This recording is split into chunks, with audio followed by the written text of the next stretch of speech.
Waiter, எனக்கு 2 plate spicy chilli potato with cool drinks எடுத்துட்டு வாங்க.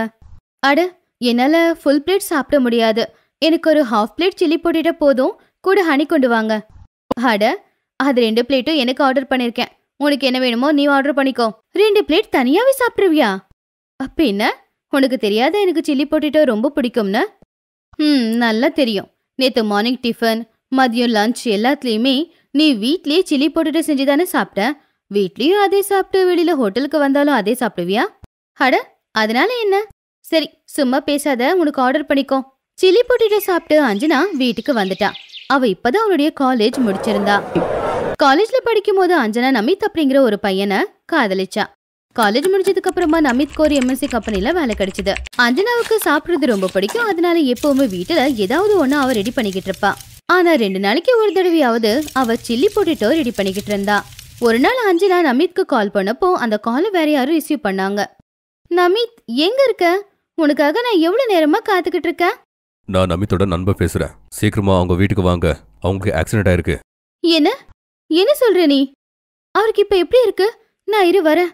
அஞ்சனா நமித்தோட வீட்டுக்கு போனா அப்ப அந்த வீடு ரொம்ப இருட்டா இருந்துச்சு. நமித் எங்க இருக்க? அப்ப திடீர்னு லைட் ஆனாச்சு. அவன் மேல பூமழை கொட்டுச்சு. அப்ப அஞ்சனா பார்த்தா வீடெல்லாம் டெக்கரேட் பண்ணி இருந்துச்சு. அவளுக்கு முன்னாடி ஒரு கேக்கும் டேபிள்ல இருந்துச்சு. Happy birthday. எப்படி என்னோட சர்ப்ரைஸ்? நீ பைத்தியமா நமித்? நான் எவ்வளவு பயந்து போயிட்டு தெரியுமா?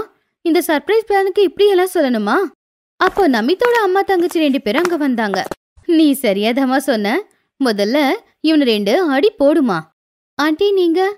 ஆண்டி இல்ல, அத்தனை கூப்பிட்டு பழகு. ஏன்னா கூடிய சீக்கிரம் நீ எனக்கு மருமகள ஆக போறல. அதை கேட்டு அஞ்சனா ரொம்ப வெக்கப்பட்டா. அதுக்கப்புறமா கேக் கட் பண்ணா. சில நாட்களுக்கு அப்புறமா 2 வீட்டுக்காரங்களும் ஒன்னா சேர்ந்து பேசி கல்யாணம் நிச்சயம் பண்ணாங்க. கொஞ்ச நாள்ல அவங்க 2 பேருக்கு கல்யாணமும் ஆச்சு.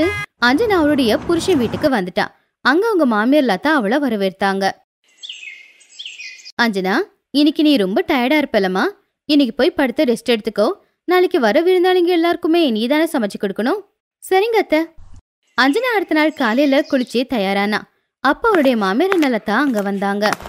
அத்தை, நான் முதல் சமையல் என்ன சமைக்கட்டும்? உனக்கு என்ன பிடிச்சிருக்கோ அதை நீ சமைமா.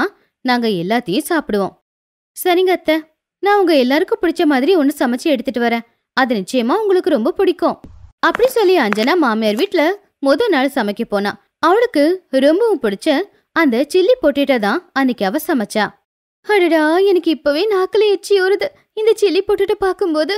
கல்யாணம்னு 4 நாளா அம்மா எனக்கு இது செஞ்சு கொடுக்கவே இல்லை, காரம் அதிகமா சாப்பிடக்கூடாதுன்னு. ஆனா இப்ப எங்க மாமியாரோட புண்ணியத்தினால முதல் நாளே நான் பொட்டேட்டோ சாப்பிட போறேன். அப்படி சொல்லி அஞ்சனா முதல்ல கடாயில எண்ணெயை ஊத்தி அதுல உருளைக்கிழங்க பீஸா கட் பண்ணி போட்டா. அப்படி கொஞ்ச நேரத்துல அதை நல்லா வதக்கி சில்லி பொட்டேட்டோ ரெடி பண்ணிட்டா. எல்லாரும் இந்த சில்லி பொட்டேட்டோ சாப்பிட்ட உடனே நிச்சயமா என்ன பாராட்டுவாங்க. ஐயோ, இத பாக்கும்போதே சாப்பிடுன்னு என் மனசு சொல்லிக்கிட்டு இருக்கு. ஆனா என்ன பண்றது, முதல்ல மாமியாருக்கு கொண்டு போய் கொடுக்கலாம். அப்படி அஞ்சனா எல்லாருக்காகவும் சில்லி பொட்டேட்டோவை செஞ்சு கொடுத்தா. அத்த, சாப்பிடுங்க. அஞ்சனா, என்ன இது, இன்னும் புகை வந்துகிட்டு இருக்க, அவ்வளவு சூடா இருக்கு. சரி, அப்படி நீ என்னதான் பண்ணி கொண்டு வந்திருக்க? அம்மா, இது சில்லி பொட்டேட்டோ.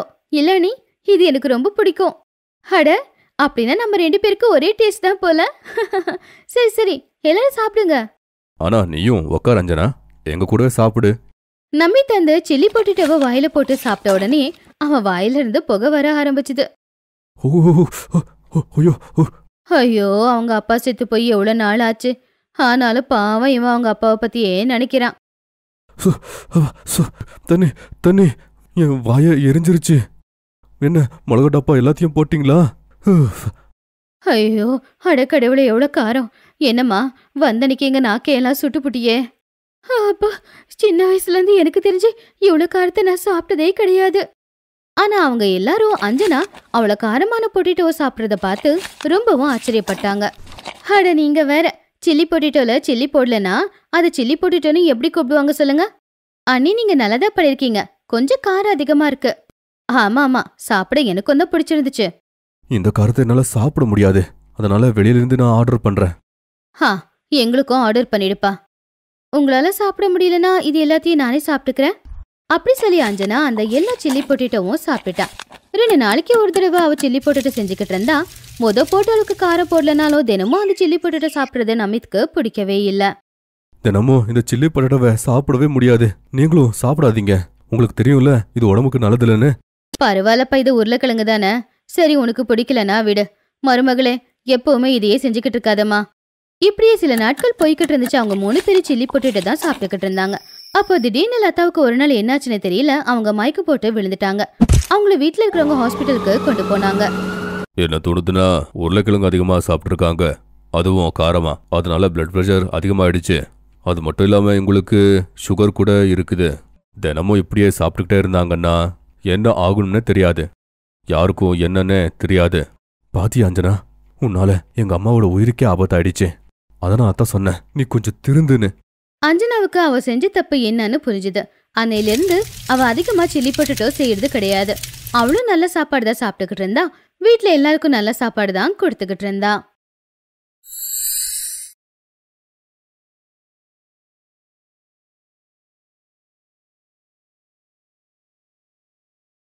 சுஷ்மா சுமன் 2 மருமகங்க வீடும் கிட்டேயே இருந்தது. அக்கா சுஷ்மா வீட்ல வெஜ் சமைப்பாங்க, தங்கச்சி சுமன் வீட்ல நான்வெஜ் சமைப்பாங்க. எப்போ எல்லாம் சுமன் நான்வெஜ் சமைப்பாங்களோ அந்த வாடை சுஷ்மா வீட்டுக்கு வந்துடும். இன்னைக்கு வந்த மாதிரி. தீபக், சுமனத்தை இன்னைக்கு சாப்பிட என்ன பண்றாங்க? ரொம்ப மணக்குதே.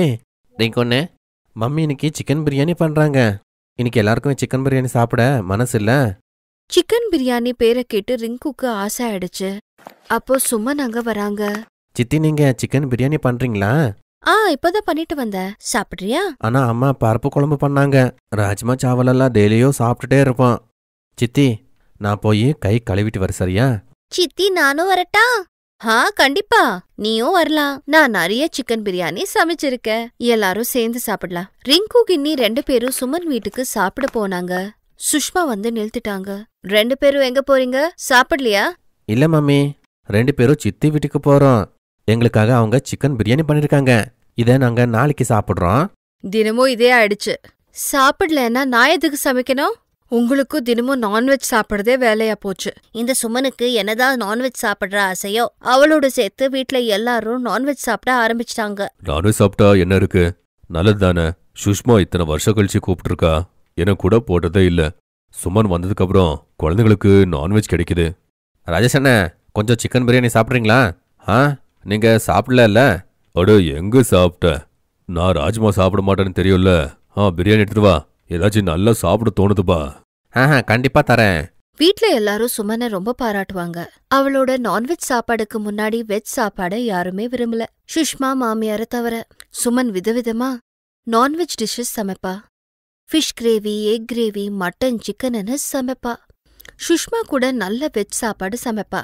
அவளோட வெஜ் சாப்பாடு டேஸ்டியா இருக்கும். ஆனா நான்வெஜ் சாப்பிட்றவங்க வெஜ் எங்க சாப்பிடுவாங்க?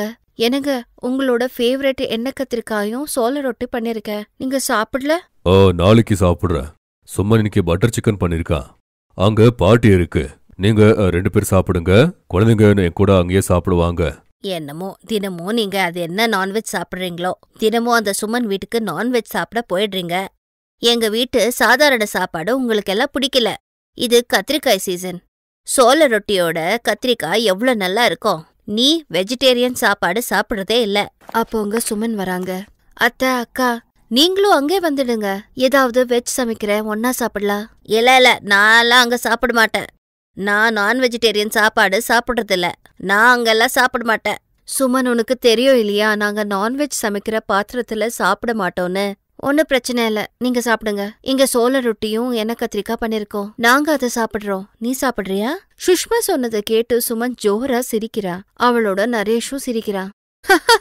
அண்ணி, நான்வெஜ் சாப்பாடுக்கு முன்னாடி வெஜ் ஒண்ணுமே இல்ல. இவங்க நான்வெஜ் விட்டா எதுவும் சாப்பிட மாட்டாங்க. நான்வெஜ் முன்னாடி இருக்கும்போது வெஜ்ஜ தொடவே மாட்டாங்க. இவங்க பத்தி நல்லா எனக்கு தெரியும். இவங்க நான் பண்ண பெட்டர் சிக்கனை நல்லா சாப்பிடுவாங்க.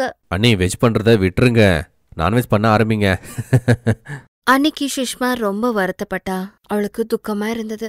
அவ சமைக்கிறதே கம்மி பண்ணிட்டா. அவளுக்கு தெரிஞ்சு போச்சு, சமைச்சாலும் யாரும் சாப்பிட மாட்டாங்கன்னு. எல்லாரும் நான்வெஜ் தான் சாப்பிடுவாங்க. அவளுக்கும் மாமியாருக்காக வெஜ் சமைப்பா. சுஷ்மா காத்தால டிஃபன் பண்றதும் நிறுத்திட்டா. மம்மி இன்னைக்கு நாஷ்டா பண்ணலையா? இனிமே நான் டிஃபன் எல்லாம் சமைக்க மாட்டேன். உனக்கு நான்வெஜ் பிடிக்கும் இல்லையா? போ சித்தி வீட்டுக்கு போய் அங்க டிஃபன் சாப்பிடு. ஓ என்னாச்சு இன்னைக்கு சாப்பிட ஒண்ணுமே பண்ணல? நீங்க சுஷ்மா சமைக்கிறத வீட்ல சாப்பிடுறதே இல்ல. நீங்க நாள் பூரா சுமன் வீட்லயே சாப்பிடுறீங்க. அங்கே போயிடுங்க, ஏதாவது சமைச்சிடுப்பா. அம்மா ரொம்ப பசிக்குது, ஏதாவது பண்ணி கொடுங்க. இன்னைக்கு சமைக்க மாட்டேன். இன்னைக்கு நான் என்னைக்குமே நான் சமைக்கவே மாட்டேன். நீங்களாவே சமைக்கிறீங்களா? சமைச்சு சாப்பிடுங்க. சுஷ்மா மாமியாருக்கும் அவளுக்கும் மட்டும் சமைக்க ஆரம்பிச்சா. அவ ராஜேஷ் பசங்களுக்கு சமைக்கிறதே நிறுத்திட்டா. இப்போ ராஜேஷும் பசங்களும் கவலையா இருந்தாங்க. அவங்க அப்பப்போ சுமன் வீட்டுக்கு போய் சாப்பிட முடியாது. நான்வெஜ் சாப்பிட மட்டும் அவங்க கூப்பிடுவாங்க. ஒரு நாள் சுமனுக்கு உடம்பு சரியாம போச்சு. படுத்த படுக்கை ஆயிட்டா. அவளுக்கு டைஃபாய்டு வந்ததால அவ ரொம்ப மெலிஞ்சு போயிட்டா. வீட்டு வேலை செய்ய முடியல. வீட்ல சமையல் நின்னு போச்சு. சுமன், சுஷ்மா அன்னிக்கிட்ட நான் பேசுறேன். பச்சை பயிறு கஞ்சி பண்ணுவாங்க அவங்க கண்டிப்பா. நரேஷ், அண்ணி முதல்ல வீட்ல எல்லாரும் மேல கோவமா இருக்காங்க. அவங்களுக்கே அவங்க சமைக்கிறது இல்ல, எனக்காக பண்ணுவாங்களா? ஒரு வாட்டி நான் சொல்லி பாக்குறேன். பரவாயில்ல, சரி நானே ட்ரை பண்றேன். நரேஷ் கிச்சன்ல கிச்சடி சமைக்க ஆரம்பிக்கிறான். அப்போ சுஷ்மா கிச்சடி சமைச்சு கொண்டு வரா. நரேஷ் விட்டுடுங்க, உங்களால முடியாது. நான் கிச்சடி கொண்டு வந்திருக்கேன். எடுத்துக்கோ சுமன், கிச்சடி சாப்பிடு, உனக்கு நல்லது. சுமன் இப்போ உடம்பு எப்படி இருக்குமா? பரவாயில்ல. டாக்டர் சொன்னாரு கெட்ட சிக்கன் சாப்பிட்டதால எனக்கு டைஃபாய்டு வந்திருக்குன்னு. என்ன சூப்பு கிச்சடி வெஜிடேரியன் சாப்பாடு சாப்பிட சொன்னிருக்காரு. நான்வெஜ் சாப்பிடக்கூடாது. ஏன்னா இப்போ நான்வெஜ் சரியில்லையா? மார்க்கெட்ல பழைய நான்வெஜ் விற்கிறதால பிரச்சனையா இருக்கு. எனக்கு வெஜ் சாப்பாடு பண்ணவே தெரியாது. இந்த நிலைமையில நீ எப்படி சமைப்ப? டென்ஷன் வேணா, நானும் அத்தையும் பாத்துக்கிறோம். நீ ரெஸ்ட் எடுத்துக்கோ. நான் எல்லாருக்கும் சமைக்கிறேன். நரேஷனா நான் நான்வெஜ் சமைக்க மாட்டேன், நீங்க வெஜ் சாப்பிடணும். சுஷ்மா கேட்டதுக்கு அவரு சரின்னு சொன்னாரு. அன்னைக்கு வீட்ல வெஜ் தான் சமைச்சாங்க, நான்வெஜ் இல்ல. தீபக், நான் நான்வெஜ் பண்ணலன்னா என்ன? நான் உனக்காக வெஜ் கபாப் ஷாய் பன்னீர் பண்ணிருக்கேன். சாப்பிட்டு பெரியம்மாக்கு எப்படி இருக்குன்னு சொல்லு. ரொம்ப டேஸ்டியா இருக்கு. நீங்க வெஜ்ஜை ரொம்ப நல்லா பண்றீங்க. இது நான்வெஜ்ஜோட நல்லா இருக்கு. ஆமா, பின்ன என்ன, வெஜ் சாப்பாடு நான்வெஜ்ஜோட நல்லாதான் இருக்கும். கொஞ்ச நாள்ல சுமன் சரியாயிட்டான். நான் நினைச்சேன் இனிமே நான்வெஜ் சாப்பிடக்கூடாதுன்னு. வெஜ் சாப்பிட்டதுக்கு அப்புறம் நான்வெஜ் சாப்பிட மனசே இல்ல. எல்லாமே கரெக்டு தான். நாங்களும் சாப்பிட மாட்டோம், நாங்களும் வெஜ்ஜை சாப்பிட்றோம். நீயும் வெஜ்ஜையும் குக் பண்ணு, சுஷ்மா அண்ணி மாதிரி. அதுக்கப்புறம் சுமன் வீட்ல நான்வெஜ் சமைக்கிறது நிறுத்திட்டாங்க. அவ கூட சுஷ்மா மாதிரி வெஜ் தான் சமைக்கிறா. அக்கா, அத்தை, இன்னைக்கு நீங்க எங்க வீட்ல சாப்பிடலாம் இல்ல? இப்போ வீட்ல நான் நான்வெஜ் சமைக்கிறது இல்ல. ஆமா ஆமா, இப்போ நான் சின்ன மருமக சமைச்சத கண்டிப்பா சாப்பிடுவேன். நான் கூட என் தங்கச்சி சமையல சாப்பிடுவேன். நீ நான்வெஜ் விட்டது எனக்கு ரொம்ப சந்தோஷம். இப்போ 2 பேர் சமைக்கிறத நாங்க சேர்ந்து சாப்பிடலாம். சுமனும் ரொம்ப சந்தோஷப்பட்டா. அவ நினைச்சா நான்வெஜ் இல்லாம அவ இருக்க மாட்டான்னு. ஆனா அப்படியெல்லாம் ஒண்ணும் இல்ல. Thanks for watching.